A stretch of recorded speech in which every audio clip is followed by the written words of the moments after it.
વંદે ગુજરાત.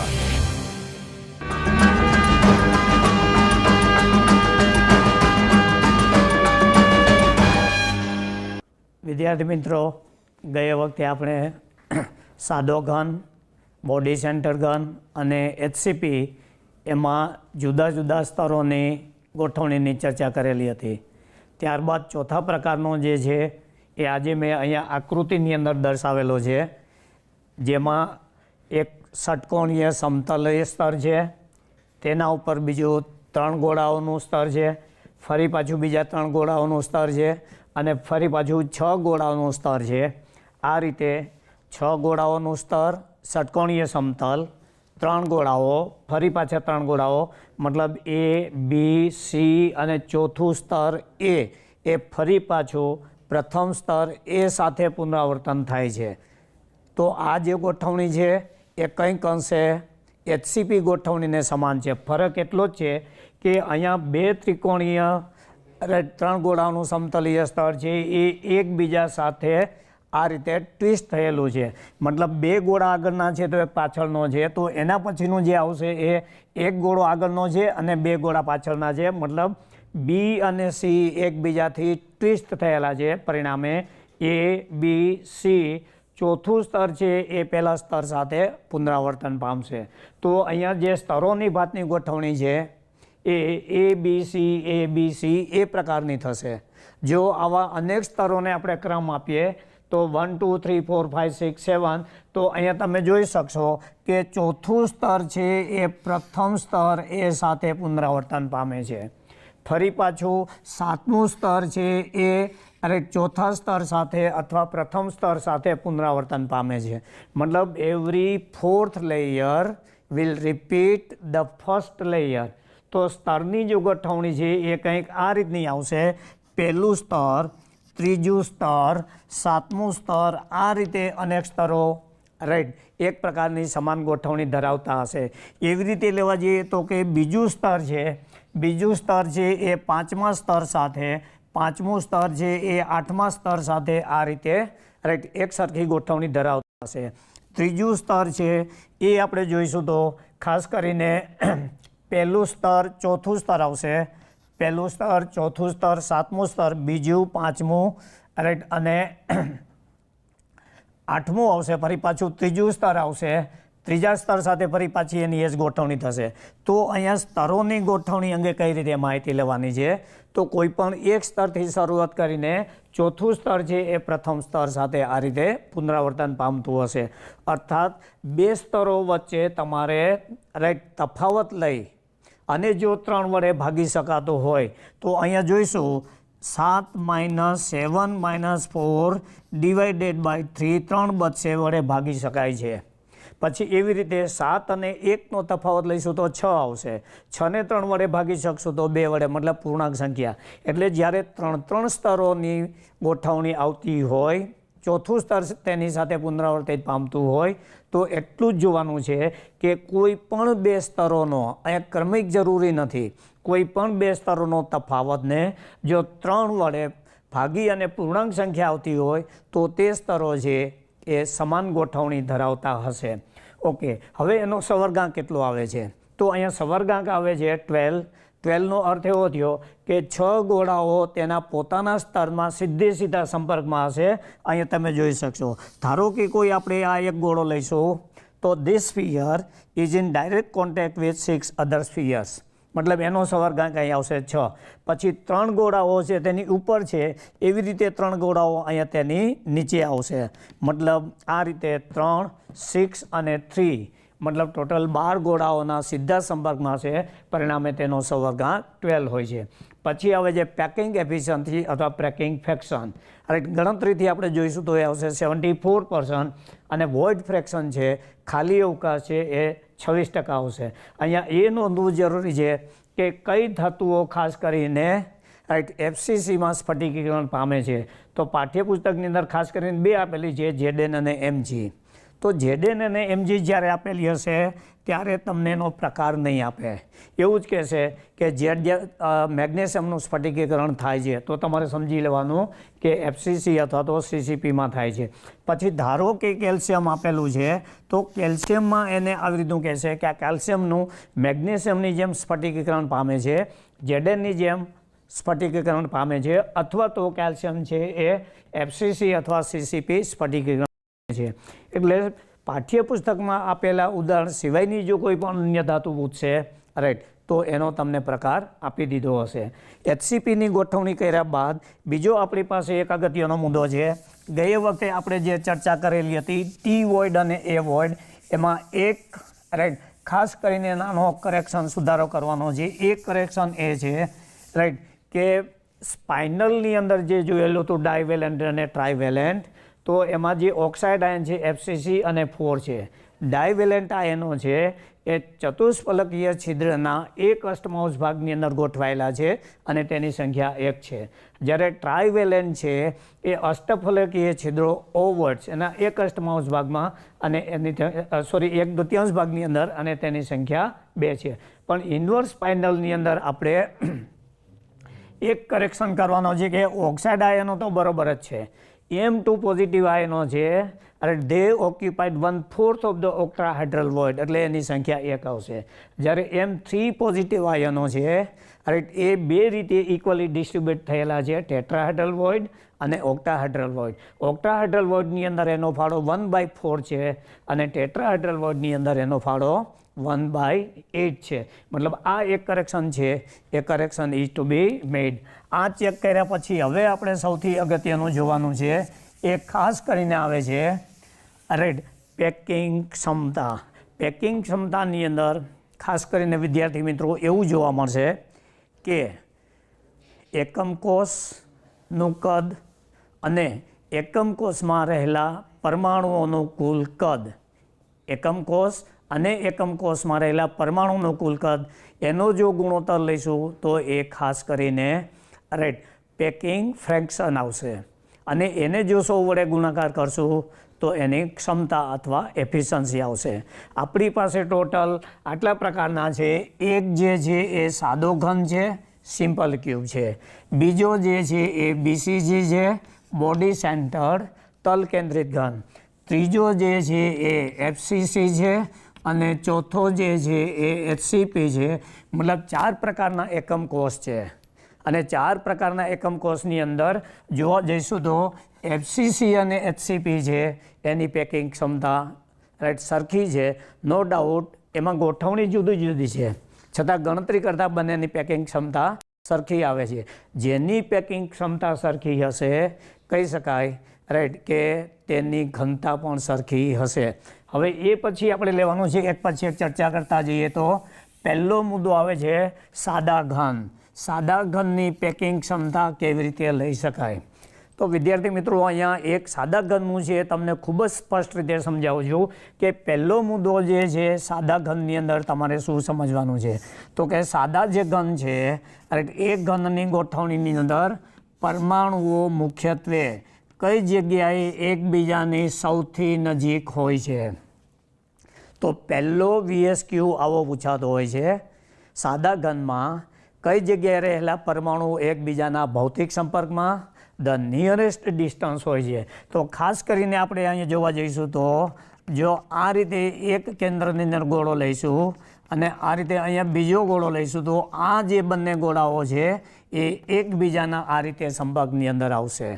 અચ્છા, હવે આ જે ડિસ્ટન્સ આપણે લીધેલું છે એ ડિસ્ટન્સ ખાસ કરીને આ લેવા જઈશું તો રાઈટ એને કહીશું એ મતલબ કિનારી જેટલું અથવા ધારી જેટલું આ રીતનું ડિસ્ટન્સ હોય છે.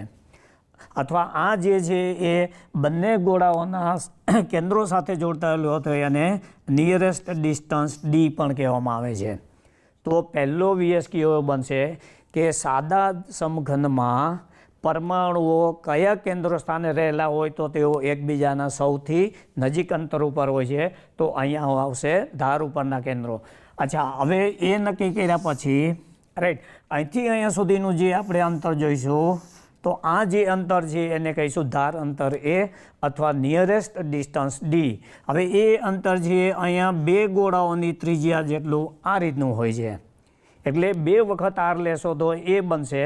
તો આમ કહી શકાય કે અહીંયા ધારીનું અથવા ધાર ઉપરનું જે અંતર છે એ ઇઝ ઇક્વલ ટુ 2r થશે.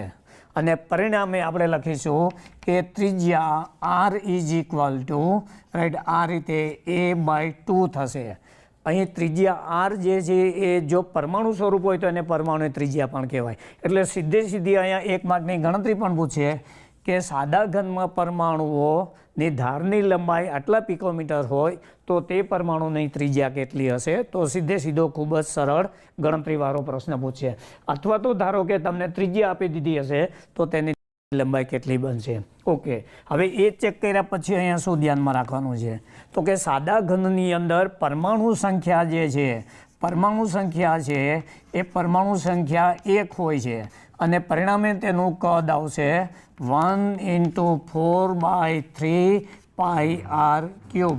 એક પરમાણુ ગોળો રાઈટ 4/3 πr³ જેટલો હોય છે અને એક જ પરમાણુ હોય છે માટે આટલું આવશે. એટલે ફરી પાછો VS³ બનશે સાદા ઘનમાં રાઈટ રહેલા પરમાણુઓનું કદ કેટલું. પછી લઈશું એકમ કોષ છે, એકમ કોષનું કદ કેટલું. હવે એક સાદો ઘન છે માટેની લંબાઈ ગુણ્યા પહોળાઈ ગુણ્યા ઊંચાઈ સરખી હશે 3 એટલે એ થશે. તો અહીંયા તમે જુઓ છો કે a બરાબર 2 છે. ધીસ ઇઝ ઇક્વલ ટુ અહીંયા થશે 2r³ ઇઝ ઇક્વલ ટુ એ બનશે 8r³. મતલબ જ્યારે તમે પેકિંગ ક્ષમતા શોધતા હો ત્યારે ખાસ ધ્યાનમાં રાખી લો કે એકમ કોષમાં રહેલા બધા જ પરમાણુનું કદ કેટલું છે અને તે એકમ કોષનું સમગ્ર એકમ કોષનું કદ કેટલું છે. સમગ્ર એકમ કોષનું કદ તમને હંમેશા ધાર અને પરમાણુ ત્રિજ્યાના સંબંધ ઉપરથી જ મળશે. ઓકે, તો હવે અહીંયા આપણે લેવા જઈશું પેકિંગ ફ્રેક્શન અથવા પેકિંગ ક્ષમતા ઇઝ ઇક્વલ ટુ એનું સૂત્ર છે એકમ કોષમાં રહેલા પરમાણુઓનું કદ છેદમાં જે તે એકમ કોષ છે એ એકમ કોષનું કદ. ધીસ ઇઝ ઇક્વલ ટુ અહીંયા આપણે તારવેલું છે કે પરમાણુનું કદ છે એ 4/3 πr³ જેટલું છે અને આ જે છે એ 8r³ જેટલું છે. તો અહીંયા ત્રિજ્યા જે છે એ કેન્સલ થઈ જશે, આ 2થી કેન્સલ થઈ જશે. ધીસ ઇઝ ઇક્વલ ટુ એ આવશે π/6. એટલે પહેલો ફરી પાછો એક VS³ બનશે કે સાદા સમઘનના એકમ કોષની અંદર પેકિંગ ક્ષમતા કઈ વડે દર્શાવી શકાય, પાઈના સંદર્ભમાં તો π/6. π/6નું મૂલ્ય જે છે એ લગભગ 0.532 જેટલું આવશે. એને ટકામાં ફેરવીએ તો લગભગ 52.3% આવે છે. એટલે આપણે જે એને ઓફર કરેલું કદ છે એમાંથી પરમાણુઓએ 52.3% જગ્યા રોકેલી છે. હવે જ્યારે આટલી જગ્યા રોકેલી છે તો વિદ્યાર્થી મિત્રો બીજો એનો અર્થ એવો કરી શકાય કે વોઇડ ફ્રેક્શન એટલે ખાલી જગ્યા કેટલી છે, કેટલી અવકાશ ખાલી છે. તો 1 - પેકિંગ ફ્રેક્શન તમે લઈ લો રાઈટ, તો એ જે આપને મળશે એ ખાલી અવકાશ મળશે. મતલબ 1 - 0.523 ઇઝ ઇક્વલ ટુ નિયરલી 48 અથવા તો 48% છે આટલી જગ્યા ખાલી રહેશે. મતલબ અહીંયા પણ એક VS³ બને છે. ઇન શોર્ટ આ ગણતરીની અંદર એક સ્ટેપની અંદર સામાન્ય રીતે VS³ બનતો હશે અથવા તો MCQ બનતો હશે. તો આ જે તે એની પેકિંગ ક્ષમતા. પછી બીજો મુદ્દો એવો આવે છે કે સાદો ઘન છે એમાં એક પરમાણુ સંખ્યા રહેલી છે રાઈટ, તો તેની ઘનતા એટલે કે ρ ઇઝ ઇક્વલ ટુ કેવી રીતે શોધી શકાય, તો કે ઘનતા ρ ઇઝ ઇક્વલ ટુ આપણી પાસે એક છે ઝેડ જે છે એ જે તે એકમ કોષ છે રાઈટ તેનો નંબર છે. મતલબ યુનિટ સેલ રેન્ક ઇન્ટુ પરમાણુ હોય તો પરમાણુય દળ રાઈટ છેદમાં તેનું કદ એટલે A³ અને પ્રતિ પરમાણુ લીધેલું હોવાથી એને એવોગેડ્રો વડે અંક વડે ગુણી દઈશું. આ ઘનતા આવશે. હવે આ ઘનતાનું એકમ ખાસ કરીને તમે કયા એકમોમાં માપ લીધેલું છે એ આવે છે. જો દળ છે 1 ગ્રામમાં દર્શાવેલું હશે અને અંતર છે એ સેન્ટીમીટરમાં દર્શાવેલું હશે તો આ આવશે ગ્રામ પર સેન્ટીમીટર ક્યુબ. ઘણી વખતે એવું પણ બનશે કે લંબાઈ જે એ પિકોમીટરમાં દર્શાવેલી હશે, પિકોમીટર મતલબ 10⁻12, તો એ વખતે અહીંયા છેદ છે એને તમારે 10⁻30 વડે આવી રીતે રાઈટ ગુણાકાર કરવો પડશે. મતલબ અહીંયા જોશો તો z = 1 છે, તો અહીંયા આવશે 1 ઇન્ટુ આણ્વીય દળ અથવા પરમાણુ દળ a ક્યુબ ઇન્ટુ Na. ફરી પાછું બતાવી દો, જો ગ્રામમાં દર્શાવેલું તો ગ્રામ સેન્ટીમીટર ક્યુબ. પછી MK સિસ્ટમ લીધેલું હશે તો એનું એકમ આવશે કિલોગ્રામ મીટર ક્યુબ. ઘનતાનો એકમ આવી રીતે ગમે તે એકમમાં પૂછી શકે. મતલબ સાદા ઘનની અંદર રાઈટ આવી રીતની એક ગણતરીઓ તમને 2 માર્ક્સની પૂછતા હોય છે. સાદા ઘન લીધા બાદ સાદા ઘનમાં ખાસ કરીને પોલોનિયમ ધાતુ જે એનું સ્ફટિકીકરણ થતું હોય છે. ત્યારબાદ એના પછીનું આપણે જે લેવાનું છે એ ખાસ કરીને આવે છે BCC, body centred right unit cell. હવે BCCની અંદર પેકિંગ ક્ષમતા કેવી રીતે ગણાય, તો ખાસ કરીને અહીંયા થોડી ગૂંચવણી છે રાઈટ. એ જોઈ લઈએ કે બોડી સેન્ટરની અંદર રાઈટ સીધો કાટકોણ ત્રિકોણ આપણે મળતો નથી. ધારો કે આ રીતે એક સમમિત સાદો ઘન આપણે લીધેલો છે, તો હવે એ જોઈશું કે સાદા ઘનની અંદર પરમાણુઓ કઈ જગ્યાએ સૌથી નજીકના અંતર ઉપર હોય છે. The nearest distance between the sphere in body centre unit cell is on body diagonal. મતલબ બોડી ડાયગોનલ પર પરમાણુઓ રાઈટ એકબીજાના, ધારો કે આપણે આ કેન્દ્ર લઈએ અને આ રીતે આપણે લઈએ છીએ રાઈટ, તો એને બોડી ડાયગોનલની આ રીતે કલ્પના કરીએ, સામસામેના ખૂણા. આવા ટોટલ 4 બોડી ડાયગોનલ હોય તો એક જે પરમાણુ ગોળો અહીંયા આવશે રાઈટ. ફરી પાછો બીજો જે પરમાણુ ગોળો છે એ અહીંયા મધ્યમાં આવશે અને ત્રીજો પરમાણુ ગોળો જે આ રીતે આવશે. મતલબ 3 spheres are present on body diagonal. Okay, હવે આ જે પરમાણુની ત્રિજ્યા આર છે, આ પરમાણુની ત્રિજ્યા આર છે, એટલે બોડી ડાયગોનલનું કુલ અંતર છે એ 4 પરમાણુઓની ત્રિજ્યાને સમતુલ્ય છે. ઓકે, હવે ધારો કે આને આપણે કહી દઈએ A, B, C, D, E, F, G અને H. આવી રીતે નંબરિંગ કરી દઈએ. તો ખાસ કરીને આપણે જે અંતર માપવાનું છે એ E, પણ એ અંતર તમે જોવા જશો તો એકમ કોષમાં કોઈ પણ બાજુ સાથે સીધો કાટકોણ ત્રિકોણ બનાવતો નથી. વિકર્ણ AF એકમ કોષની કોઈ પણ ધાર લઈ લઈએ, ધારો કે આ લઈ લઈએ ધાર A, આ લીધી ધાર A, આ પણ ધાર A લીધી, આ પણ ધાર A લીધી, આ પણ લીધી, કોઈ પણ ધાર લેવા જઈશું તો તેની સાથે રાઈટ કાટકોણ ત્રિકોણ બનાવતો નથી. પરિણામે અલગથી આપણે કાટકોણ ત્રિકોણ એક બનાવવો પડશે અને એ માટે અહીંયા હું F અને C કેન્દ્રોને જોડું છું. F અને C કેન્દ્રોને જોડું છું તો F અને C કેન્દ્ર જોડતા તમે કહી શકશો કે ફેસ ડાયગોનલ બની ગયો, ફલક ડાયગોનલ અથવા ફલક વિકર્ણ બની ગયો. હવે ફલક વિકર્ણ બન્યો એટલે આ જે ખૂણો છે એ બનશે કાટખૂણો બનશે. FEC આ ખૂણો કાટકોણ બનશે. તો વિદ્યાર્થી મિત્રો અહીંયા તમારે આડકતરી રીતે બરાબર છે ધારીની લંબાઈ એ શોધવી પડશે. તો 2 રીતે વિચારવું પડશે. પહેલાં એક લઈ શકું કાટકોણ ત્રિકોણ રાઈટ એંગલ્ડ એંગલ FEC, મતલબ કાટકોણ ત્રિકોણ FEC માં વિકર્ણ FC મતલબ FC² ઇઝ ઇક્વલ ટુ આ વિકર્ણ છે. પછી આ બંને બાજુ આવશે ઇઝ ઇક્વલ ટુ લઈશું FE² પ્લસ લઈશું EC². This is equal two આ બંને જાણીતી હતી આપણી પાસે, મતલબ એ બનશે A² પ્લસ A². તો therefore FC is equal two 2A² બનશે, ઇઝ ઇક્વલ ટુ એ બનશે √2A. મતલબ FC વિકર્ણ FC ઇઝ ઇક્વલ ટુ બનશે √2A. હવે વિકર્ણ FC જે એની જે અંતર છે એ કુલ 4 ત્રિજ્યાઓ જેટલું છે. તો હવે આપણે સૂત્ર તારવી શકશું કે 4r is equal to right, ખાસ વિકર્ણ FC is equal to right. Okay, અચ્છા 2a આવશે. હવે બીજો ત્રિકોણ આપણે ધારશું અહીંયા, તો એ ત્રિકોણની અંદર ખાસ કરીને રાઈટ, હવે આપણી પાસે બીજો એક ત્રિકોણ બની ગયો.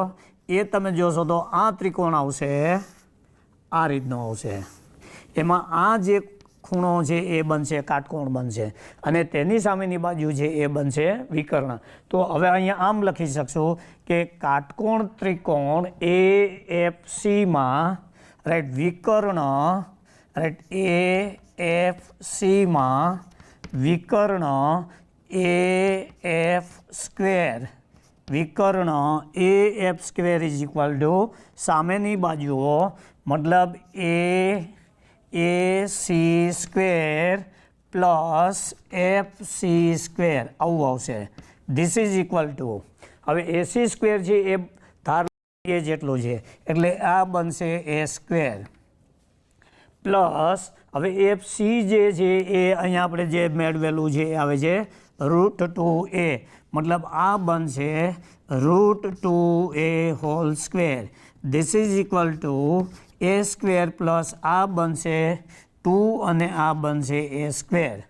મતલબ બંનેનો સરવાળો કરશો તો આપણી પાસે આવશે 3a સ્ક્વેર રાઈટ, અને આ બનશે AF સ્ક્વેર. અને પરિણામે જો તેનો વર્ગમૂળ લઈશું તો હવે વિકર્ણ AF ઇઝ ઇક્વલ ટુ આપણી પાસે બનશે વર્ગમૂળમાં √3a. મતલબ અહીંથી અહીંયા સુધીનું હવે જે અંતર છે રાઈટ એ બનશે √3a. તો અહીંયા 2 વખત તમારે કાટકોણ ત્રિકોણ એઝ્યુમ કરી અને ઇનડાયરેક્ટલી આવી રીતે તારવવું પડશે. હવે AF છે એ 4 ત્રિજ્યા જેટલું છે. તો હવે જો આને આપણે ગણતરીની સાદી ભાષાની અંદર મૂકશું તો આપણી પાસે આ આવશે AF is equal two 4r છે ઇઝ ઇક્વલ ટુ √3a છે. 4 વખત ત્રિજ્યા બરાબર √3a થશે. મતલબ એક બોડી ડાયગોનલનું અંતર આટલું થશે. ધેરફોર આપણે ખાસ જરૂર છે એની. A ઇઝ ઇક્વલ ટુ એ બનશે 4/3 √3. મતલબ ધારની લંબાઈ બરાબર 4 ત્રિજ્યા છેદમાં રાઈટ 3 આવશે આ રીતે. ઓકે, અથવા તો આને આપણે આવી રીતે પણ લઈ શકશું કે R ઇઝ ઇક્વલ ટુ, જ્યાં ધ્યાન રાખી લેજો વિદ્યાર્થી મિત્રો, R એટલે જે તે પરમાણુ છે કોઈ એક પરમાણુની ત્રિજ્યાનું મૂલ્ય છે. મતલબ જેટલી વખત સૂત્રમાં R આવશે ત્યાં તમને 1 માર્કનો VSQ પૂછશે અથવા 1 માર્કની ગણતરી પૂછશે. તો R ઇઝ ઇક્વલ ટુ લેવા જઈશું તો √3a/4 થશે. અને ધારો કે તમને અહીંયા ધારની લંબાઈ આપી દઈએ તો તમે તેની ત્રિજ્યા માપી શકશો, અથવા ત્રિજ્યા પરમાણુને આપી દીધી હોય તો તેને ધારની લંબાઈ આ રીતે મળી શકશે. મતલબ આપણી પાસે બરાબર જે ધારની લંબાઈ મળી ગઈ, તો ધારની લંબાઈ ઉપરથી હવે આપણે નક્કી કરી શકશું પેકિંગ ક્ષમતા. તો હવે આ નક્કી કર્યા પછી ત્રીજો મુદ્દો આવશે રાઈટ કે એકમ કોષમાં પરમાણુની સંખ્યા કેટલી. તો કે સાદા ઘનની અંદર 2 પરમાણુઓ હોય રાઈટ, તો ખાસ કરીને 2 પરમાણુઓનું કદ કેટલું. જો 2 પરમાણુઓનું ગણવા જઈશું તો this is equal two 2 × 4/3 πr³ આવી રીતે આવશે. એટલે this is equal two we can write 8/3 πr³. ફરી પાછું એક VSQ બનશે. બોડી સેન્ટર BCC એકમ કોષમાં રહેલા પરમાણુઓનું કુલ કદ કેટલું 8 અને જો તમને તેની ત્રિજ્યા આપી દઈએ તો ત્રિજ્યાનું મૂલ્ય દાખલ કરી અને આ રીતે 1 માર્કની ગણતરી. મતલબ દરેક સ્ટેપ છે એક તેનું સૂત્ર કેટલું અને તેની ગણતરી કેટલી. આવા કમસે કમ 2 સરળ પ્રશ્નો તો પૂછાતા જ હોય છે. ત્યારબાદ લખી જોવા જઈશું તો એકમ કોષ છે, એકમ કોષનું કદ કેટલું. તો કે અહીંયા આપણે જે ધારેલો છે એ સમઘન છે અને સમઘનનો કુલ કદ આવશે A³ આવશે. તો this is equal two A³ is equal two, અને એ આપણે અહીંયા ઓલરેડી મેળવી ચૂકેલા છીએ. Therefore A³ is equal two 4/3 √3 અને એનો ઘન. ધીસ ઇઝ ઇક્વલ ટુ આ થશે 64 r³ અને આ થશે 3√3 मतलब volume of the unit cell, volume of the unit cell is equal two 64 r³. ફરીથી રાઈટ એકમ કોષના બરાબર છે રાઈટનું કદ કેટલું અથવા તો તેમાં તમને આર આપી દઈએ તો એના ઉપરથી ગણતરી થઈ શકશે. ઇન શોર્ટ આપણી પાસે હવે બે પ્રકારના મૂલ્યો મળી ગયા. તો આ બંનેનો ગુણોત્તર એટલે packing fraction. Therefore packing fraction is equal two આગળ જોયું તેમ એકમ કોષમાં રહેલા પરમાણુઓનું કદ, એકમ કોષમાં રહેલા પરમાણુનું કદ આવશે 8/3 πr³ છેદમાં 64 r³ right 3√3. This is equal two જો આનું સાદું રૂપ આપશો તો તમારે આવશે √3π/8 અને એની કિંમત શોધવા જઈએ છીએ તો એ આવે છે 0.68 અથવા ધીસ ઇઝ ઇક્વલ ટુ 68%. મતલબ સાદા ઘનની અંદર એની પેકિંગ ક્ષમતા છે અથવા પેકિંગ અંશ હશે એ 0.68 અને 68%. ઇન શોર્ટ સાદા ઘન કરતાં બોડી સેન્ટરની અંદર ગીચતા થોડીક વધારે છે, મતલબ તેના એકમ કોષની ઘનતા વધારે હશે. ઓકે, અને પરિણામે તેમાં રહેલું વોઇડ ફ્રેક્શન મતલબ ખાલી અવકાશ ખાલી કેટલું હશે તો કે ફરી પાછું 1 - packing fraction is equal two 1 - 0.68 લેશો તો ઇઝ ઇક્વલ ટુ 0.32 અથવા તો 32%. મતલબ આવી ગણતરી તમને બોર્ડની અંદર ખાસ કરીને 2 માર્ક્સની પૂછાતી હોય છે. વિદ્યાર્થી મિત્રો દરેક જગ્યાએ ધ્યાન રાખજો, દરેક સ્ટેપ બતાવવું જરૂરી છે. સીધું પેકિંગ ફ્રેક્શન મૂકીને તેનું સૂત્ર લખીને ટકા ના લખી નાખતા. રાઈટ, તબક્કાવાર આ રીતે આકૃતિ દોરી અને સમજાવજો. ઓકે, એ જ ચેક કર્યા પછી હવે બીજી વસ્તુ આમાંથી આપણે શું જોવાની છે. રાઈટ, તો જ્યારે આપણી પાસે એકમ કોષ હોય અને તેને પરમાણુની સંખ્યા જાણતા હોય તો એમાંથી આપણે બીજો મુદ્દો તારવી શકશું, તેની ઘનતા કેટલી. અહીં એક મુદ્દો બતાવી દઉં કે ખાસ કરીને એકમ કોષનું બંધારણ અને તેના સ્ફટિકનું બંધારણ સમાન હોવાથી, કારણ કે એકમ કોષ છે એ સ્ફટિક બંધારણનો નાનામાં નાનો ભાગ છે, બીજો કોઈ ફેરફાર કરેલો નથી. અર્થાત એકમ કોષની જેટલી ઘનતા હશે તેટલી જ ઘનતા તેની સ્ફટિકની ઘનતા ગણી શકાય. ફરીવાર, એકમ કોષની જેટલી ઘનતા હશે તેટલી જ ઘનતા તેના સ્ફટિક કોષની ઘનતા ગણી શકાય. In short, the density of the unit cell is to be taken at the density of crystal. અચ્છા, તો હવે ડેન્સિટી ઇઝ ઇક્વલ ટુ આપણે જેમ ચર્ચા કરી રાઈટ તે મુજબ અહીંયા જોઈશું તો ઘનતા is equal to right Z મતલબ એકમ કોષનો અંક number, unit cell rank number into M upon a³ into Avogadro number. હવે બોડી સેન્ટર છે એમાં 2 પરમાણુઓ છે તો બહુ સીધી રીતે આપણે કહી શકશું કે કમસે કમ આટલું તો લખી શકશું 2 × m upon a³ into Avogadro number. અચ્છા, અહીંયા તમને એ આપી દીધું હોય બરાબર, સ્મોલ એમ આપી દીધું હોય, એમ આપી દીધું હોય, એવોગેડ્રો જ્ઞાત છે તો તમે ઘનતા શોધી શકો.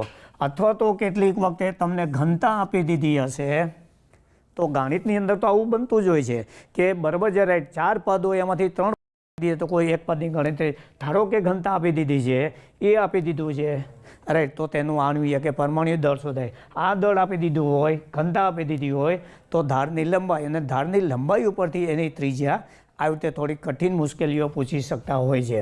ઓકે, હવે રાઈટ બોડી સેન્ટરની આ રીતે ઘનતા નક્કી કર્યા પછી એવો ને એવો બીજો મુદ્દો આપણી પાસે આવે છે કે બોડી સેન્ટરની અંદર વિદ્યાર્થી મિત્રો અહીંયા એક સારો પોઈન્ટ બતાવું છું કે પ્રથમ 3 લઘુત્તમ અંતરો અથવા તો શોર્ટેસ્ટ ડિસ્ટન્સ કયા સ્થાન ઉપર છે.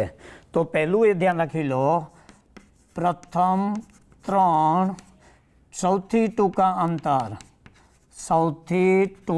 અંતર કયા છે. Right, the first 3 shortest distance, first 3 shortest distance. તો બોડી સેન્ટરની અંદર આપણી પાસે આ રીતની આપણે ગોઠવણી જોયેલી હતી બરાબર છે, રાઈટ. ઓકે, એમાં આ જે છે, રાઈટ, આ રીતના ગોળાઓ છે એકબીજાના સંપર્કમાં છે, જેને બોડી ડાયગોનલ. એટલે એવું કહીશું કે સૌથી નજીકનું અંતર છે એ ખાસ કરીને બોડી ડાયગોનલ ઉપર છે, અને એની જે કિંમત છે એ √3 જેટલી હોય છે. એટલે બોડી ડાયગોનલ ઉપર સૌથી એકબીજાના નજીક, બોડી ડાયગોનલ ઉપર ચેક કર્યા પછી ધ્યાનમાં રાખી લો, રાઈટ, ખૂણામાં અથવા ધાર ઉપર રહેલા પરમાણુઓ જેને આપણે કહીશું એ. ત્યાર પછીનું, રાઈટ, અંતર ખૂણા ઉપર રહેલા પરમાણુ વચ્ચેનું હોય છે. ત્યાર પછી એમાં જોવા જઈશું તો ફેસ ડાયગોનલ, અને ફેસ ડાયગોનલનું મૂલ્ય છે √2a. That is first 3 shortest distances between the spheres in body center unit cell are √3a, જે બોડી ડાયગોનલ ઉપર છે. એ જે ધાર ઉપર છે અથવા તો પાસેના બે ખૂણા ઉપર છે, અને √2a કોઈ પણ એક ફેસ ડાયગોનલ ઉપરને આ રીતે, આ સૌથી ટૂંકું અંતર છે, ત્યારબાદ એ છે, અને ત્યારબાદ મતલબ આ જે છે એ અંતરના આ ક્રમમાં ગોઠવી શકાય. The shortest distance is √3a. આવા દરેક એકમ કોષની અંદર, રાઈટ, માહિતી પૂછી શકાય. ઓકે, હવે આ ચર્ચા કર્યા બાદ આપણી પાસે એના પછીનો બીજો એ ખાસ કરીને FCC એકમ કોષ આવે છે. FCC એકમ કોષ છે એ CCP, રાઈટ, રચના પણ એની સમાન હોય છે. હવે FCC એકમ કોષની અંદર છે શું? તો કે પહેલો મુદ્દો આપણે આગળ ચર્ચા કરેલી હતી કે FCCની અંદર ખાસ કરીને જે પરમાણુઓ છે એ પરમાણુની સંખ્યા 2 છે. મતલબ પરમાણુનું કદ બરાબર 2 × 4/3 πr³ ઇઝ ઇક્વલ ટુ 4 આવશે, સોરી, 4 પરમાણુ હોય, ઇઝ ઇક્વલ ટુ 16/3 πr³ પરિપાછો એક VSQ બનશે, રાઈટ. FCC એકમ કોષની અંદર અંતર્ગત રહેલા પરમાણુઓનું કદ કેટલું? એક એકમ કોષમાં 4 પરમાણુ હોય છે, એક પરમાણુનું કદ આટલું. ઓકે, હવે એ લીધા પછી એકમ કોષ છે, રાઈટ. અહીંયા એકમ કોષનું કદ કેટલું? એકમ કોષનું મતલબ યુનિટ સેલ વોલ્યુમ કેટલું? તો યુનિટ સેલ વોલ્યુમ છે એ ફરી પાછું અહીંયા તમને બતાવી દઉં કે ધારો કે આ રીતે તમે, રાઈટ, સમમિત ઘન લીધેલો છે, રાઈટ. સમમિત ઘનની અંદર, રાઈટ, પરમાણુઓ આ રીતે ગોળાકાર ગોઠવાયેલા છે. તો અહીંયા જે છે ફેસ ડાયગોનલ ઉપરથી લેવાનો છે. એટલે અહીંથી તમે આમ લેશો તો ફેસ ડાયગોનલ એક પરમાણુ અહીંયા આવશે. તો હકીકતની અંદર અહીંયા અમને સીધો આ રીતે કાટકોણ ત્રિકોણ મળી રહે છે, રાઈટ. અને આ જે અંતર આવશે એ આવશે √2a જેટલું આવશે. આ જે છે એ છે, ઇન શોર્ટ, એકમ કોષનું જે છે એ બોડી ડાયગોનલ છે, ફેસ ડાયગોનલ છે, એનું અંતર 4 ત્રિજ્યાઓ જેટલું હોય છે, અને એ આવે છે √2a જેટલું. અને ધેરફોર ધારની લંબાઈ એ ઇઝ ઇક્વલ ટુ આપણે લખી શકશું 4r/√2, અથવા તો 4r ઇઝ ઇક્વલ ટુ આવી રીતે તમે લઈ શકશો. ક્લિયર? ઓકે, હવે એ લખાઈ કર્યા પછી આપણી પાસે આવે છે packing fraction is equal two એકમ કોષ અંતર્ગત પરમાણુઓનું કદ છેદમાં એકમ કોષનું કદ. તો અહીંયા આ મૂલ્ય આપણે ધીસ ઇઝ ઇક્વલ ટુ લેવા જઈશું તો આ બનશે 64r³ this is equal to એ બનશે 64r³/2√2 આવું બનશે. હવે આ બંનેનો ગુણોત્તર લઈશું એટલે આમ આવશે 16/3 πr³ ડિવાઇડેડ બાય 64r³/2√2. આ લેવા જઈશું તો આપણી પાસે આવશે √2π/6, અને એની કિંમત આવે છે 0.74 ઇઝ ઇક્વલ ટુ 74%. અને પરિણામે વોઇડ ફ્રેક્શન આવશે 1 - packing fraction, right, is equal two 1 - 0.74 is equal two આવશે સિમ્પલી 0.26, મતલબ 26%, રાઈટ. તો આ જે થયું એ FCC એકમ કોષની પેકિંગ ક્ષમતા. હવે ત્યારબાદ આવે છે, રાઈટ, હેક્ઝાગોનલ, રાઈટ, કોષની પેકિંગ ક્ષમતા કેટલી? સામાન્ય રીતે આ ગણતરી થોડીક મુશ્કેલ છે, છતાં પણ એમાં લેવા જઈશું તો HCP સ્ફટિક રચના છે એમાં ખાસ કરીને એકમ કોષમાં 6 પરમાણુઓ હોય છે, તો કમસે કમ આટલી ગણતરી તો તમને પૂછી શકે. અને પરિણામે 6 પરમાણુઓનું કદ આ રીતનું બનશે 6 × 4/3 πr³ ઇઝ ઇક્વલ ટુ બનશે 24/3 πr³. મતલબ HCP એકમ કોષ અંતર્ગત પરમાણુનું કુલ કદ કેટલું. અચ્છા, હવે એ લીધા પછી રાઈટ HCPના એકમ કોષ છે, એકમ કોષનું કદ કેટલું છે, તો જો ગાણિતિક રીતે ષટકોણી એકમ કોષ છે એટલે સામાન્ય રીતે 2 રીતે ગણવું પડશે, પાયાનું ક્ષેત્રફળ અને તેની ઊંચાઈ LB × H. એક ગણતરી કરવા જઈશું તો એ આવે છે 24 × √2r³. અને પરિણામે આપણે જો આ બંનેનો ગુણોત્તર લઈશું, packing fraction is equal two 24/3 πr³ છેદમાં 24√2r³ લેવા જઈશું તો આ પણ આવશે 2√2π/6 is equal to 0.74 is equal to 74%. મતલબ બંનેની અંદર પેકિંગ ક્ષમતા લગભગ સરખી જ આવે છે CCP અને HCPની અંદર. સામાન્ય રીતે આ પ્રશ્ન જે 6 ગોળાઓનો એ ધ્યાન રાખવા જેવો છે. 24/3 πr³ અંતર્ગત એકમ પરમાણુઓનું કદ. મતલબ આ જે ચર્ચા કરી એ આપણે કરીએ રાઈટ, ખાસ કરીને 4 ભિન્ન ભિન્ન એકમ કોષના પેકિંગ ક્ષમતાની ગણતરી. હવે એ ચેક કર્યા પછી આપણી પાસે બીજું એક નવું જ એકમ શરૂ થાય છે અને એ જે એકમ છે એ સ્ફટિકમાં રહેલી ખાસ કરીને ક્ષતિઓ, defects in the crystal. Generally defects in the crystal ક્યારે ઉદ્ભવી શકે, તો પહેલો મુદ્દો એ છે કે 0 કેલ્વિન તાપમાન હોય અને જો સ્ફટિક છે એ સંપૂર્ણપણે શુદ્ધ હોય તો ધ્યાન રાખી લો એ જે સ્ફટિક છે એમાં ખામી કે ખાસ કરીને ક્ષતિ હોતી નથી. When the crystal is in purest form and at 0 Kelvin then does not contain any defects. પણ જ્યારે તેનું તાપમાન 0 કેલ્વિનથી લગભગ 298 કેલ્વિન તાપમાન આવે ત્યારે રાઈટ તેમાં તેના ઘટક કણો છે એના થર્મલ વાઇબ્રેશન્સ વધવા માંડે અને પરિણામે તે મૂળ સ્થાનેથી થોડાક ચલિત થાય, અથવા તો જો થર્મલ એમાઉન્ટ વધી જાય તો મૂળ સ્થાન કમ્પ્લીટલી છોડી દે છે સ્ફટિકમાંથી અને પરિણામે તેમાં છિદ્ર ઉદ્ભવે છે. તો આ જે છે એને ખાસ કરીને કહેવામાં આવે છે થર્મોડાયનેમિક ક્ષતિ કહેવામાં આવે છે, જે તાપમાનને કારણે થાય. પછી જો તેમાં કેટલીક અશુદ્ધિઓ પ્રવેશે રાઈટ શુદ્ધ સ્ફટિકની અંદર, તો અશુદ્ધિઓ પ્રવેશે તો શુદ્ધ સ્ફટિકના જે ઘટક કણો છે તેને તેના મૂળ સ્થાનેથી દૂર કરે છે અને ક્યાં તો સ્ફટિકમાંથી સંપૂર્ણ દૂર કરે છે અથવા તો સ્ફટિકની અંદર સમાવી લે છે, પણ મૂળ સ્થાનેથી તો વિચલિત કરે જ છે.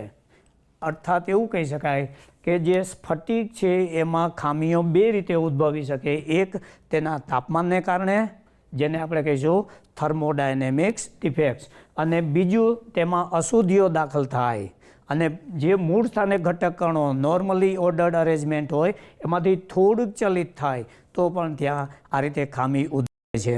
હવે આ જે ખામીઓ છે એ ખાસ કરીને 2 પ્રકારની છે. એમાં એક જે છે એ તત્વયોગમિતીય ખામીઓ છે, ખાસ કરીને રાઈટ તત્વયોગમિતીય ખામીઓ એ ખરેખર શું છે, તો કે એમાં ખામી સર્જાયા પછી પણ તેની સ્ટોક્યોમેટ્રી બદલાતી નથી. After the defects created yet stoichiometry of the crystal does not change. એને કહેવામાં આવે છે તત્વયોગમિતીય ખામીઓ. ખામીઓ સર્જાયા બાદ પણ તેનું તત્વયોગમિતીય પ્રમાણ યથાવત રહે છે અથવા તો બદલાતું નથી, અને તેને તત્વયોગમિતીય ખામી કહે છે. પરંતુ વિદ્યાર્થી મિત્રો અહીંયા એક ધ્યાન રાખી લો કે તત્વયોગમિતીયમાં રાઈટ સ્ટોક્યોમેટ્રી જળવાઈ રહે છે. એનો મતલબ એવો નહીં કરવાનો કે તેની ઘનતા બદલાતી નથી. ઘણી વખતે જે છે રાઈટ તત્વયોગમિતીય બદલાતા તેની ઘનતા બદલાઈ શકે છે, તેની ઘનતા બદલાઈ શકે, ઓલવેઝ બદલાશે એવું નહીં, કેટલાક કેસની અંદર બદલાશે, કેટલાક કેસીસની અંદર યથાવત રહે છે. મતલબ ઘનતા may change due to the right presence of the defect. હવે તત્વયોગમિતીય ડિફેક્ટ છે રાઈટ, એ ખાસ કરીને બે પ્રકારની છે. એમાં એક જે છે એ શોટકી ક્ષતિ અને બીજી જે છે એ ફ્રેન્કલ ક્ષતિ રાઈટ. આ ક્ષતિ થવાને કારણે તેની સ્ટોક્યોમેટ્રી પર કોઈ અસર થતી નથી. હવે આ બંને મુદ્દા આપણા માટે ખૂબ જ અગત્યના છે, એક પછી એક ચર્ચા કરતા જઈએ. તો પહેલો મુદ્દો શોટકી ક્ષતિ કઈ રીતે ઉદ્ભવે છે. તો અહીંયા આકૃતિ દોરી અને સમજાવવાનો પ્રયત્ન કરું છું. આ ધન આયન છે, તેની બાજુની અંદર આ ઋણ આયન ગોઠવાયેલો હશે. આ રીતે ધન આયન ઋણ આયન ક્રમવાર આ રીતે ગોઠવાયેલા હશે. એવી રીતે જોવા જઈશું તો ધન આયનની બાજુની અંદર અહીંયા ઋણ આયન આવશે, અહીંયા ધન આયન આવશે. હવે ક્રમવાર જોવા જઈશું તો અહીંયા જે આવશે એ ઋણ આયનનું સાપેક્ષ સ્થાન આવશે. પણ જો ઋણ આયન તેના સ્થાનેથી વિચલિત હોય તો ત્યાં આપણે આ રીતે સ્ક્વેર મૂકી શકશું. This is the rule of the crystallography, કે જે જગ્યાએથી ખામી સર્જાણી હોય ત્યાં તમારે આવી સ્ક્વેર મૂકવાનું છે. અને અહીંથી ઋણ આયન નીકળેલો છે માટે એને કહીશું ઋણ આયનની ક્ષતિ. એ ચેક કર્યા પછી રાઈટ ફરી પાછો અહીંયા જે ક્રમ આવશે એ ધન આયનનો આવશે રાઈટ, ધન આયન, ત્યારબાદ ઋણ આયન, ધન આયન, આ રીતે આવશે.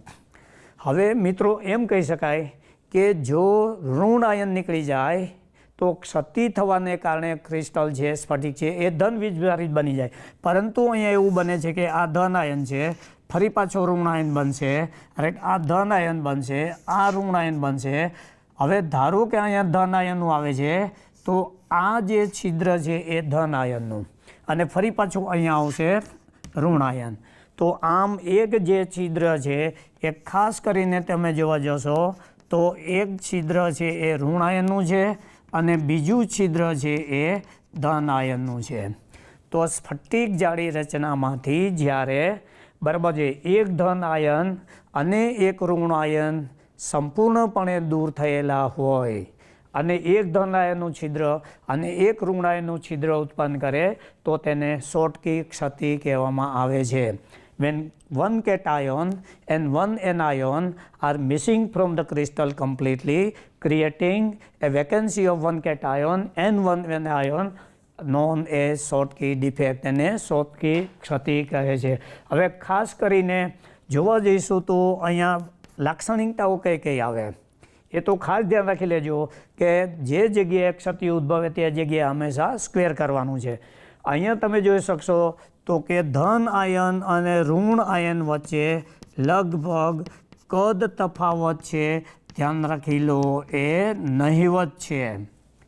The size difference between cation and anion is nearly same. મતલબ આવું કહી શકાય કે ધન આયનનું કદ એ લગભગ ઋણ આયનના કદ જેટલું હોય છે. સામાન્ય રીતે ઋણ આયન મોટો હોય છે, ધન આયન ઘણો નાનો હોય છે, પરંતુ અહીંયા ધન આયન અને ઋણ આયનનું કદ લગભગ રાઈટ સમાન હોય છે. પરિણામે ધન આયન અને ઋણ આયનની સાથે સાથે ઋણ આયન બંને નીકળી શકે છે. એટલે એક તમે આ ધ્યાન રાખી લેજો. હવે સામે ફ્રેન્કલની ચર્ચા કરીશું. તો ફ્રેન્કલની અંદર કઈ રીતનું ઉદ્ભવતું હોય છે તો પહેલાં એમ સ્વીકારવામાં આવે છે કે ફ્રેન્કલ ક્ષતિની અંદર ઋણ આયન છે એ ખૂબ જ મોટો હોય રાઈટ. એની કમ્પેરની અંદર જે ધન આયન છે એ પ્રમાણમાં નાનો હોય. ફરી પાછું અહીંયા ઋણ આયન આવશે, અગેન અહીંયા આવશે એ ધન આયન આ રીતે આવશે, ફરી પાછું આ રીતે ઋણ આયન આવશે અને જાડી રચનામાં આ રીતે અનંત પ્રમાણમાં આ રીતે ગોઠવાયેલા હોય. તો આ એક ગોઠવણી થઈ. હવે અહીંયા જો ઋણ આયન છે તો એની બાજુમાં આવશે ધન આયન, ફરી પાછું અહીંયા જે છે આવશે ઋણ આયન, અગેન અહીંયા આવશે ધન આયન રાઈટ, અહીંયા આવશે ધન આયન, આ રીતે ઋણ આયન ક્રમિક આ રીતે ગોઠવાયેલા હશે રાઈટ. ધન આયનનું લેટિસ કેન્દ્ર, અહીંયા ધન આયનનું લેટિસ કેન્દ્ર આ રીતે ગોઠવાયેલા હોય. તો બીજો મુદ્દો તમે કહી શકશો કે ધન આયન અને ઋણ આયન વચ્ચેનો કદ તફાવત ખૂબ જ મોટો છે. તો અહીંયા આપણે એમ લખી શકશું કે કદ તફાવત છે રાઈટ એ ઘણો મોટો છે.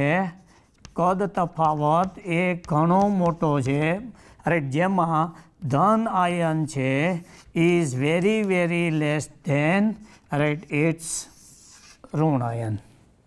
તો આ પ્રશ્ન ખૂબ સારો છે કે કદ તફાવત કેવો હોય છે, તો આમાં લગભગ ધન આયન અને ઋણ આયન સરખા હોય. આમાં ધન આયન છે એ ઋણ આયન કરતાં અતિ નાનો છે. તો પરિણામે હવે અહીંયા શું બની શકશે, તો કે અહીંયા ઋણ આયનને સ્ફટિકમાંથી નીકળવું અતિ મુશ્કેલ છે, કારણ કે એનું બલ્ક વધારે છે અને એને સ્ફટિક જાળીમાંથી નીકળવું હોય તો તેને ટ્રાફિક ખૂબ જ વધારે નીકળશે. Right, okay. And therefore there are no chances of the missing of anion from the crystal. તો હવે શું થશે કે instead of missing the anion, નાના કદનો જે ધન આયન છે એ પોતાના મૂળ સ્થાનેથી આ રીતે વિચલિત થશે, will deviate and will enter the lattice, આ રીતે એમાં દાખલ થશે. તો બંને વચ્ચે તફાવત એ છે કે આમાં ધન આયન અને ઋણ આયન બંને સ્ફટિકમાંથી બહાર નીકળી જાય છે. અહીંયા ઋણ આયન એટલો બધો મોટો છે કે તેને સ્ફટિકમાંથી નીકળવા માટે ટ્રાફિક નડે છે અને પરિણામે દૂર થઈ શકતો નથી. જ્યારે ધન આયન અતિ નાનો છે તો સ્ફટિકમાંથી નીકળવાને બદલે, કારણ કે નીકળવું હોય તો એને વધારે ઉર્જાની પડે, એને બદલે બાજુમાં પ્લોટ છે એ ખૂબ જ ખાલી છે અને પરિણામે તેમાં જઈ શકે છે. તો આ જે ખાલી એરિયા છે એને ખાસ કરીને આપણે રસાયણની અંદર એક કહીએ છીએ આંતરાલીય અવકાશ, અથવા તો એને કહીશું આંતરાલીય છિદ્ર. મતલબ small cations displaces into nearby interstitial vacancy. નાના કદનો ધન આયન તેની બાજુમાં જ રહેલા આંતરાલીય છિદ્રમાં પ્રવેશે છે અને મૂળ સ્થાને ખાલી સ્થાન મતલબ છિદ્ર ઉત્પન્ન કરે છે. આ રીતે જે ક્ષતિ ઉત્પન્ન થાય તેને ફ્રેન્કલ ક્ષતિ કહે છે. એટલે કે જ્યારે નાના કદનો ધન આયન પોતાના મૂળ સ્થાનેથી વિચલિત થઈ અને બાજુમાં રહેલા આંતરાલીય છિદ્રમાં પ્રવેશે અને મૂળ સ્થાને છિદ્ર ઉત્પન્ન કરે તો તેને ફ્રેન્કલ ક્ષતિ કહે છે. જ્યારે ઋણ આયન અને ધન આયન બંને એકી સાથે સ્ફટિક જાળીમાંથી દૂર થઈ એક છિદ્ર ઋણ આયનનું અને એક છિદ્ર ધન આયનનું ઉત્પન્ન કરે તો છિદ્ર યુગ્મની ક્ષતિને શોર્ટકી ક્ષતિ કહે છે. મતલબ this is always found in form of pair. ધન આયનનું છિદ્ર અને ઋણ આયન, જ્યારે આ જે છે એકલ છિદ્ર તરીકે જ ઉદ્ભવતું હશે. ઓકે, હવે એ લખ્યા પછી બીજા એના ગુણધર્મો ઉપર કયા ફેરફાર થાય છે, તો અહીંયા ઇમિડિયેટલી તમે કહી શકશો કે ધન આયન અને ઋણ આયન પોતાના મૂળ સ્થાનેથી દૂર થયેલા હોવાથી આપણે કહી શકશું કે તેના એકમ કોષની ઘનતા અથવા તો તેના સ્ફટિકની ઘનતા છે એ ખાસ કરીને ઘટે છે. Density of the crystal or unit cell due to Schottky defects decreases. હવે અહીંયા ધન આયન કે ઋણ આયન બંને એક પણ સ્ફટિકમાંથી દૂર થતા નથી. માત્ર ધન આયન પોતાના મૂળ સ્થાનેથી વિચલિત થઈને આંતરાલીય છિદ્રમાં જ પ્રવેશે છે. પરિણામે ધન આયન કે ઋણ આયનની સંખ્યામાં કોઈ ફેરફાર થતો નથી. તો અહીંયા આપણે કહી શકશું કે તેની ઘનતા જે છે એ બદલાતી નથી, અથવા તો આપણે કહીશું તેની ઘનતા યથાવત રહે છે. Density of the crystal does not alter, અથવા તો ઘટતી નથી. તો ક્યારેક તમને અહીંયા ખૂબ એક VSQ પૂછે, શોર્ટકી ક્ષતિને કારણે ઘનતા ઘટે છે, જ્યારે ફ્રેન્કલ ક્ષતિને કારણે ઘનતા ઘટતી નથી. કારણ આપી સમજાવો. તો માત્ર તમારે આટલું જ લેવાનું છે. શોર્ટકી ક્ષતિમાં ધન આયન અને ઋણ આયન સ્ફટિકમાંથી સંપૂર્ણપણે દૂર થયેલા હોવાથી રાઈટ તેની ઘનતા ઘટે છે.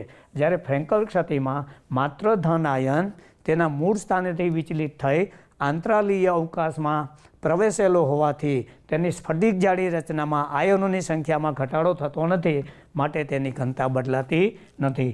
એ ચેક કર્યા પછી એના પછીનો મુદ્દો કયો આપણી પાસે આવશે, તો કે ફરી પાછો ઇમ્પોર્ટન્ટ મુદ્દો છે કે કેવા પ્રકારના સંવર્ગ આંખ હોય તો તેમાં આ ઘનતા જોવા મળે, સ્ફટિક રચના ક્ષતિ જોવા મળે. તો ખાસ કરીને સંવર્ગ આંખ ઘણા ઊંચા હોય, ઘણા ઊંચા એટલે 8 અથવા 6, 8 અથવા 6 સંવર્ગ આંખવાળા આયનિક સંયોજનો હોય તો ખાસ કરીને તેમાં શોર્ટકી ક્ષતિ જોવા મળે છે. જ્યારે અહીંયા જે સંવર્ગ આંખ છે કેવા સંવર્ગ આંખ હોય રાઈટ, તો ખાસ કરીને તો મુખ્યત્વે 4, પણ કેટલીક વખત સવર્ગાંક 6 હોય તો પણ ચાલી શકે છે. મેઇનલી કોઓર્ડિનેશન નંબર 8, બટ છતાંય 6 સવર્ગાંક હશે તો પણ ચાલે. મુખ્યત્વે સવર્ગાંક પ્રમાણમાં નીચો 4 હોય અથવા 6 હોય તો પણ ચાલે. ત્રીજો મુદ્દો, રાઈટ, કેવા પ્રકારના સંયોજનોમાં શોટકી ક્ષતિ જોવા મળે છે? તો કે ખાસ કરીને પ્રબળ આયોનિક સંયોજનો. પ્રબળ આયોનિક સંયોજનો છે, પ્રબળ આયોનિક સંયોજનોની અંદર આ ક્ષતિ જોવા મળે છે. સ્ટ્રોંગ આયોનિક ઓર ઇલેક્ટ્રોવેલન્ટ કમ્પાઉન્ડની અંદર, રાઈટ, આ ક્ષતિ જોવા મળે છે. જ્યારે આ જે છે એ નિર્બળ આયોનિક, જ્યારે આયોનિક પ્રમાણ ઘટે, રાઈટ, ત્યારે તમે કહી શકશો કે એનું પોલર અથવા ધ્રુવીય સ્વભાવ વધે. રાઈટ, વધારે ધ્રુવીય આયોનિક સંયોજનો હોય અથવા નિર્બળ આયોનિક સંયોજનો હોય તેમાં ખાસ કરીને ફ્રેન્કલ ક્ષતિ ઉદ્ભવે છે. અને સૌથી અગત્યનું એ છે કે કેવા પ્રકારના સંયોજનો આયોનિક છે. તો વિદ્યાર્થી મિત્રો અહીંયા ખાસ ધ્યાનમાં રાખી લો, આલ્કલી હેલાઇડ, દાખલા તરીકે NaCl, KCl, KBr, CaCl, caesium chloride, caesium bromide, આ બધા સંયોજનો છે એ પ્રબળ આયનિક સંયોજનો છે અને પરિણામે તેની સ્ફટિક જાડી રચનામાં ખાસ કરીને શોટકી ક્ષતિ જોવા મળે છે. જ્યારે તેની તુલનાની અંદર ખાસ કરીને સહસંયોજક ગુણધર્મ ધરાવતા જેવા કે AgCl, silver chloride, silver bromide, AgBr, silver iodide, right, okay, એવી રીતે ZnS, સલ્ફાઇડ સંયોજનો પણ ખરા. આ બધા સ્ફટિકો છે એમાં ફ્રેન્કલ ક્ષતિ જોવા મળે છે. ઓકે, અહીં વિશિષ્ટતા તમને એ જોવા મળશે કે AgBr એક એવું સંયોજન છે કે જેમાં ખાસ કરીને AgBr માં બંને પ્રકારની ક્ષતિ, શોટકી અને ફ્રેન્કલ ક્ષતિ જોવા મળે છે. AgBr shows both Schottky and Frenkel defects. અચ્છા, એમાં મુખ્યત્વે હશે ફ્રેન્કલ ક્ષતિ, છતાં પણ અલ્પ માત્રાની અંદર શોટકી ક્ષતિ હોય છે. ઓકે, હવે ઘણી વખતે સમજો કે કોઈ કોમ્પિટિટિવ એક્ઝામની અંદર તમને AgBr નથી આપ્યું, બિલકુલ નથી આપ્યું, અને એવો સવાલ પૂછેલો છે કે નીચેનામાંથી કયો સંયોજનોમાં શોટકી અને ફ્રેન્કલ બંને ક્ષતિઓ જોવા મળે છે? તો after AgBr the next silver halide compound is, તમારે સિલ્વર આયોડાઇડ લેવાનું છે. સિલ્વર ક્લોરાઇડની અંદર તો જોવા મળતી જ નથી, જ્યારે સિલ્વર બ્રોમાઇડની અંદર મેક્સિમમ, એના પછીનો ક્રમ છે સિલ્વર આયોડાઇડની અંદર પણ અલ્પ માત્રાની અંદર શોટકી અને ફ્રેન્કલ. જો AgBr ન જ આપેલું હોય, હવે દાખલા કે AgBr આપેલું છે, Ag આપેલું છે, AgCl ને 4 આપેલું છે, તો ધીસ ઇઝ ટુ બી એવોઇડેડ અને આ કન્સિડર કરવાનું છે. રાઈટ, અચ્છા, AgBr નથી જ આપેલું તો AgI, એટલે એક વસ્તુ આ ધ્યાન રાખે. હવે સવાલ એ આવે છે કે જ્યારે સવર્ગાંક ઊંચો હોય અને સવર્ગાંક નીચો હોય ત્યારે એના અમુક ગુણધર્મોની અંદર ફેરફાર થાય છે. પરિણામે નીચો સવર્ગાંક ધરાવતા આવા સંયોજનોની અંદર ખાસ કરીને સહસંયોજક વલણ, સહસંયોજક ગુણ અથવા સહસંયોજક વલણ ઉત્પન્ન થતું હોય છે અને પરિણામે તેમાં રહેલા જે સંયોજનો છે એના ડાઇઇલેક્ટ્રિક કોન્સ્ટન્ટ છે, રાઈટ, ખાસ કરીને ડાઇઇલેક્ટ્રિક કોન્સ્ટન્ટ છે એના મૂલ્યો ઘણા વધુ હોય છે. મતલબ આ બે વસ્તુ કોમ્પિટિટિવ એક્ઝામ માટે ધ્યાનમાં રાખી લો કે ફ્રેન્કલ ક્ષતિ ધરાવતા સંયોજનોની અંદર સહસંયોજક લાક્ષણિકતા વધારે હોય અને આયનિક લાક્ષણિકતા ઓછી હોય છે અને પરિણામે, રાઈટ, વિદ્યુતભારની નજીકતાને કારણે તેમના ડાઇઇલેક્ટ્રિક અચળાંક છે એ પ્રમાણમાં મોટા હોય છે, ખાસ કરીને AgBr, AgI. પરંતુ જો AgBr શુદ્ધ હોય અને 0 કેલ્વિન તાપમાને રાખેલું હોય તો keep in mind does not contain any defects. ફરીવાર બોલું છું, ભલે AgBr હોય પણ એમ કીધેલું હોય કે 0 કેલ્વિન તાપમાને અને શુદ્ધ AgBrની સ્ફટિક જાડી રચનામાં રહેલી કઈ ક્ષતિઓ છે. તો અહીં મોટાભાગના વિદ્યાર્થીઓ બંને ભૂલ કરતા હોય છે, શોટકી અને ફ્રેન્કલ બંને. શોટકી અને ફ્રેન્કલ એ ત્યારે જ શક્ય છે કે જ્યારે AgBr ઓરડાના તાપમાને રહેલું હોય. તો કન્ડિશન પહેલાં જોઈ લેજો, 0 કેલ્વિન તાપમાન અને શુદ્ધ સ્ફટિકમય AgBરમાં કોઈ ખામી જોવા મળતી નથી. The same thing will happen in case of AgCl and AgBr. Okay, આ ચર્ચા કર્યા પછી વિદ્યાર્થી મિત્રો આગળના એપિસોડની અંદર આપણે બિન તત્વ યોગમિતીય ક્ષતિઓ રાઈટ, ખાસ કરીને ધાતુ વધારો, ધાતુ ઘટાડો રાઈટ, એ અહીંથી ચર્ચા કરીશું. આ મુદ્દાની અંદર આપણે 2 અગત્યના ટોપિકની આજે ચર્ચા કરી. એમાંનો એક ટોપિક હતો એકમ કોષની પેકિંગ ફ્રેક્શન. 4 એકમ કોષ આપણે જોયા. ત્યારબાદ આવે છે સ્ફટિક જાડી રચનામાં રહેલી અશુદ્ધિઓ. એમાં આપણે ચર્ચા કરેલી હતી તત્વયોગમિતીય અને બિન તત્વયોગમિતીય. તત્વયોગ મતલબ સ્ટોક્યોમેટ્રીની અંદર 2 પ્રકારની આવે છે, ખાસ કરીને શોર્ટકી અને ફ્રેન્કલ. શોર્ટકી અને ફ્રેન્કલ મેં અહીંયા બહુ વિગતવાર દર્શાવેલી છે.